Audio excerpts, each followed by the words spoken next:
Պարզես հորիզոնը սկսում է աշխատանքային շաբաթը։ Վարչապետ Նիկոլ Փաշինյանը շաբաթօրն այցելել է Սյունիքի մարզ, վարչապետը Կապանում ներկա է գտնվել գեղանկարիչ Հրանտ Դանիելյանի տուն-թանգարանի և հուշաքարի բացման արարողությանը, վարչապետը շրջել է տուն-թանգարանով, ծանոթացել գեղանկարչի աշխատանքներին։ Նիկոլ Փաշինյանը ողջունել է տուն-թանգարանի բացումը, ընդգծելով, որ այն նոր շունչ կհաղորդի Կապանում մշակութային կյանքի ակտիվացման ու զբոսաշրջության խթանմանը։ Թանգարանի տարածքը 1987 թվականից եղել է նկարչի արվեստանոցը։ Գեղանկարիչը հեղինակել է տասնյակ կտավներ խուստուփի տեսարաններով, կապանյան բնապատկերներով և ազգային նատյուրմորտներ։ Այսուհետ թանգարանը բաց կլինի այցելուների համար մշտական ցուցադրությամբ։ Քաղաքի համար լավ բան է։ Հետո ինքը արվեստի քոլեջում էլ է տարբեր ժամանակներում դաս տվել, իր աշակերտներն են արդեն հիմա պարազում երեխաները, եկել են ուզում իրենց մեծ մոտ։ Տուրիզմի բանի համար լավ է, որ սիրում են օտարերկրյա տուրիստները, որ տենց գալիս են տեղի հետ կապված, հենց հատկապես այդ տեղի հետ կապված։ Ժամանակակից նկարիչ է, ով բոլորովին վերջերս մարդկանց հետ շփվել է, որտեղ ունեն շատ թանգարաններ, որ 20-րդ դարի ստեղծագործողներ են, բայց 21-րդ դարի նկարիչների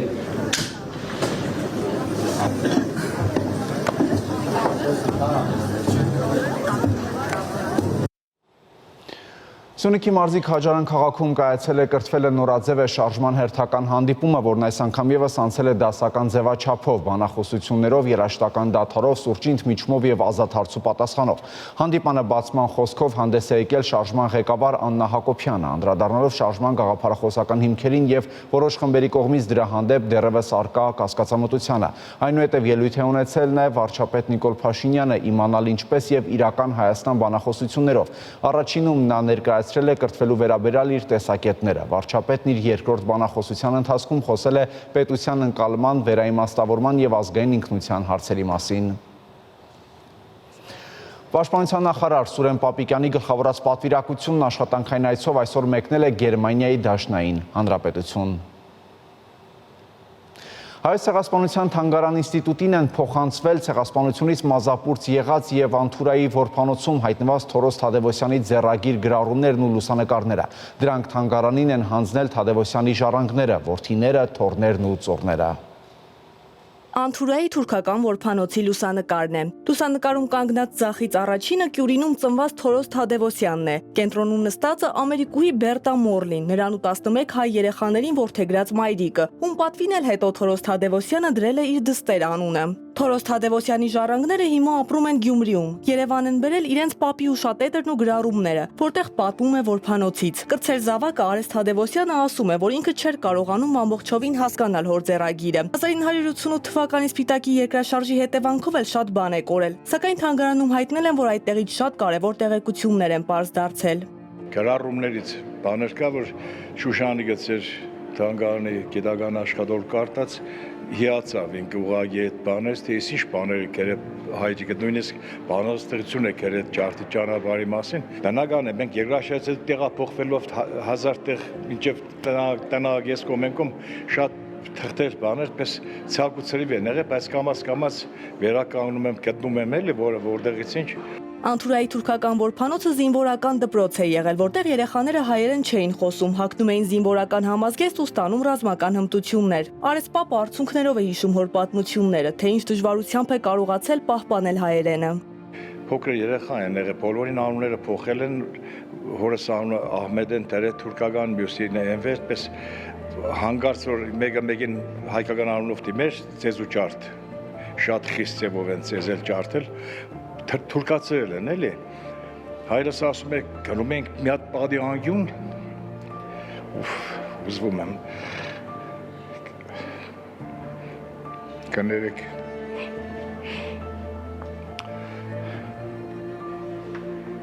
մի հատ պատի անկյուն, գտնում է, որ հայրը խոսա չմոռանա։ Ժառանգները պատմում են, որ տասնամյակներ առաջ մեծ գումարներ են վճարել տեսախցիկ ձեռք բերելու ու պապի պատմությունները պահպանելու համար, սակայն տեսագրությունների մեծ մասը կորցրել են։ Ինձ համար ես հատուկ դրամ այդ ժամանակի կամերան հսկա թիվ տվեցի, այդ երկրաշարժից հետո դոմիկների մեջ էի մնում, ամեն ինչ մի կողմ դրեցի, որ ասի մի հատ կամերա ունենամ, որ հորս գոնե կարողանամ նկարեմ կամ հիշվի։ Էլդորից ես ինչ անեի, ես պետք է ինչով կարող էի կուզեի այդ հիշադակը, այդ հիշողությունները պահպանել, բայց էլի ինչ որ շատ լավ չեմ պահպանել, ես մեղավոր եմ, հայրս շատ բաներ պատմում էր, ուղղակի այն վաղ չէի մտածում, որ կարելի է այս ամեն ինչը գերի առնել, այս ամեն ինչը Պապի հիշողությունները թանգարանին հանձնելու նախաձեռնությունը կրտսեր Ժառանգինը 16-ամյա Սարոյինն էր, որը դեռ 10-րդ դասարանում է սովորում, սակայն հստակ որոշել է պետք է կատարի մեծ պապի երազանքը ու դառնա դիվանագետ։ Ցան մեջ եւս մեկ կարևոր փաստ էլի ուսումնասիրում եմ Թուրքիայի պատմությունը, թե ինչ քաղաքական ուրվագիծը տվյալ քաղաքական դիվանագիտությունը, թե ինչ դիվանագիտություն է ծավալում ու այդ փաստը մեր Արևմտյան Հայաստանի կորստի մի քանի անգամ ինձ հուզել է այդ հարցը։ Թորոս Թադևոսյանը իր հուշերն ու արձանագրությունները գրքույկում շարադրել էր չափածո ու բանաստեղծական ոճով։ Ահա մի հատված դրանցից մեկից, որում պատմում է որփանոցի կյանքի մասին։ Այսպես անցավ իմ 4 տարի մանկական հոտարեր, ինձ չլսեցի որևէ բառ հայկական, դարել է օսմանցի թուրք իսկական, մոռանալով ամեն ինչ։ Տեղափոխվելով խորհրդային Հայաստան, Թորոս Թադևոսյանը դարձել է անվանի գյուղատնտես, ապա բուսաբանական այգու հիմնադիր տնօրեններից։ Գյուրինցի Թորոս Թադևոսյանի երազանքը Գյուրինի հողը տեսնելն էր։ Զավակները խոստացել են, որ գերեզմանին մի բուր հող կբերեն, ինչ էլ որ լինի, եթե ոչ իրենք, ապա իրենց երեխաները։ Հրիփսիմե Ավագյան, Հայկ Սուքիասյան, Հորիզոն։ Վերջին օրերին լրահոսում բուռն քննարկումների տեղիք տվեց Նոր-Նորքի թաղապետարանում տեղի ունեցած ծեսկրտուքը, միաժամանակ մշտապես մարդկանց ուշադրության կենտրոնում են քաղաքային կառավարման ու ենթակառուցվածքների հարցերը։ Այս ամենի շուրջ գործընկերս Քրիստինե Ալագուլյանը զրուցել է Երևանի ավագանում ազգային առաջընթաց խմբակցության անդամ Հայ Գրիգորյանի հետ։ Ներկայացնենք հատված զրույցից, այն ամբողջությամբ հասանելի է մեր կայքում։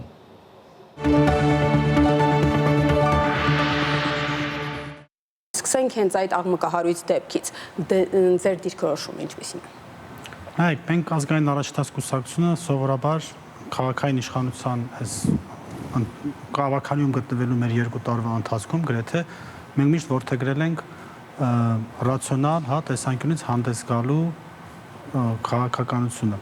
Բայց տվյալ դեպքում էլի պետք է ես առանց խորանալու ով սկսեց, ինչից սկսեց եւ այլն, պետք է հստակ արձանագրենք, որ պետական պաշտոնյան, համայնքային պաշտոնյան իրավունք չունի ֆիզիկական գործողությունների մեջ ներգրավի, այսպես ասած, այսինքն անկախ նրանից իրեն հայհոյել են, ենթադրենք, որ այս դեպքում չի եղել, բայց ենթադրենք մի քաղաքացի եկել է եւ իրեն անպատվել է, ինչ որ վատ բան է ասել եւ այլն, կամ թեկուզ սխալ բան է ասել, կամ սուտ բան է ասել։ Դրա համար գոյություն են իրավական ընթացակարգեր,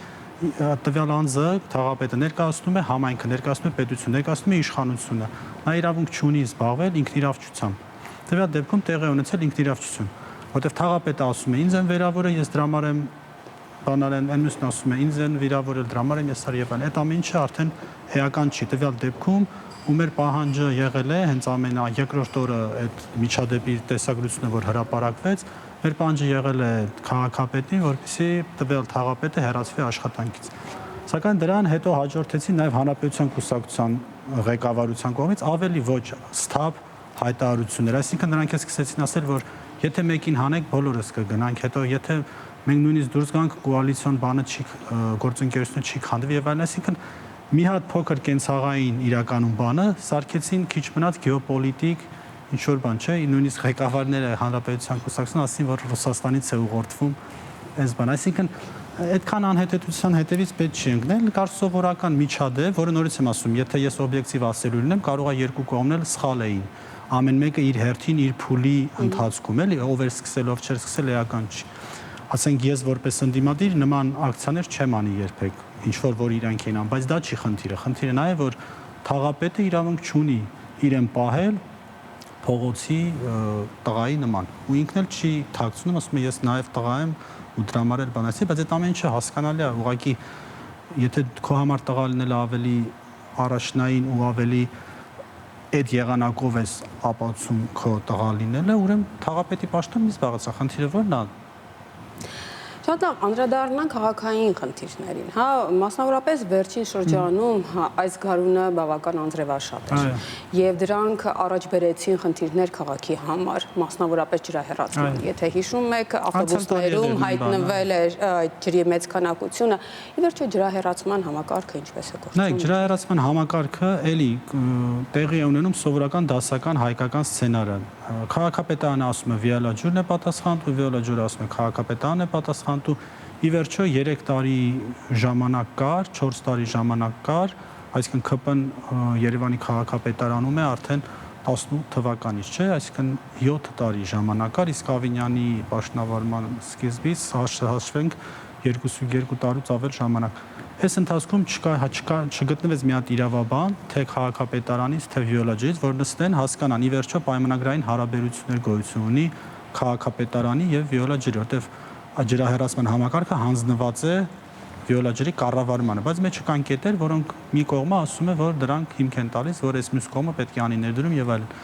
Այսինքն եթե կա խնդիր իրավական պայմանագրի, ուրեմն տվեք դատարան այդ հարցը լուծեք։ Եթե չկա տենց խնդիր, ուրեմն ամեն մեկը կատարեք ձեր պարտավորությունը, բայց իրար վրա մեղքը բարթելով մենք արդեն քանի տարի է տեսնում ենք, որ անձրևային սեզոնի ընթացքում տեղի ունենում նույն բանը, վիոլաջուրը մի քանի օր առաջ հայտարարություններ տարածել, որ խնդիրը ահա որ շատ կառուցապատումն է, բետոնապատումն է, ասֆալտապատումն է, որ ծածկվել են բոլոր հողային հողաշերտերը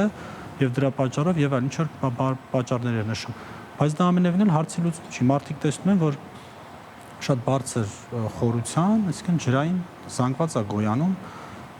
ունես շատ ոչ հոր տարածել է։ Ով ինչի համար է պատասխանատու, դա սովորական քաղաքացուն չի հետաքրքրում։ Իրականում այո, քաղաքացին պահանջելու են իշխանությունից, որ եկել է քվե խնդրել, ասենք ընտրություններին ու նորից գալու է խնդրի, ես կարծում եմ, որ քաղաքային իշխանության պահվածքը շատ տարօրինակ է ու ոչ ադեկվատ այս հարցում, որովհետև անկախ դրանից ում պարտավորությունն է, եթե քաղաքապետարանն է չի, նա պետք է անի դատական կարգով այդ գումարները հետ ստանա կամ ինչ-որ մեկ այլ լուծում գտնի, վերջո պետության հետ գործենք, ոնց կարող է պետության մեջ մի հարցը մնա չկարգավորված եւ ինչ որ քաղաքացիներին բացատրություններ բերեն իրավական կամ այլ բնույթի, որովհետեւ ամեն ինչ որ ասում էր մուշտն էլա ձեր ձեռը, այն մյուսն էլ, այսինքն լուծեք։ Իսկ ինչ գործառույթ ունի ընդդիմադիր խմբակցությունը։ Ընդդիմադիր խմբակցությունը գործառույթ ունի այդ դրա մասին, այդ հարցերի մասին բարձրաձայնելու, որը որ մենք անում ենք, ինչպես նաեւ օգնելու, եթե կան լուծումներ գտնելու հարցում օգնության կարիք, նաեւ այդ լուծումները առաջարկելով կամ սխալ լուծումները քննադատելով։ Այս տվյալ դեպքում իսկի լուծում էլ չի առաջարկվում քաղաքային իշխանության կողմից, այսինքն ուղղակի ասվում է այդ հարցը մենք մաքրել ենք, ասում են բաները, ջրահորերը, այսինքն այդ հողից մաքրում են, բայց որ նկատել եք իրանք հողից մաքրում են այդ բանը, ու այդ հողը լցնում են հենց ջրանձրևատարի կողք, այսինքն որ անձրև է գալի, այդ մաքրած հողը լցնում է այդ, այսինքն սրանք պարզունակ բաներ են, որոնք մեր կողմից իհարկե բարձրաձայնվում են, բայց փաստը մնում է փաստ, որ այս հարցը տենց էլ մնում է ու չի լուծվում։ Մյուս աղմկահարույց հարցը կապված էր տրանսպորտի թանկացման հետ, հա, այսպես ասած։ Տրանսպորտում փոփոխությունները տեղի ունեցան, արդեն ժամանակն են նաև արդյունքները գնահատելու։ Ի վերջո արդարացված էին այդ փոփոխությունները, որոնք այսօր արվեցին։ Ոչ, կարծում եմ արդարացված չէին, բայց ժողովրդի աչքում իշխանությունը այնպես ներկայացրեց, որ գնեչիցում տեղի ունեցավ 300 դրամից իջավ 150, բայց ես ասեմ, որ իմ դիտարկմամբ բոյկոտի գործողությունները ինչ որ արդյունք տալիս են, այսինքն առ այսօր էլ մարդիկ կան, որոնք շարունակում են բոյկոտել ավելացած սակագինը, բայց ոչ թե բոյկոտում են չավելացված գումարը չվճարելով, այլ ընդհանրապես չեն վճարում, այսինքն իրականում այսօր 150 դրամ վճարողը վճարում է համ իր տեղը, համ էլ ընդհանրապես անվճար երթևեկող քաղաքացու տեղը։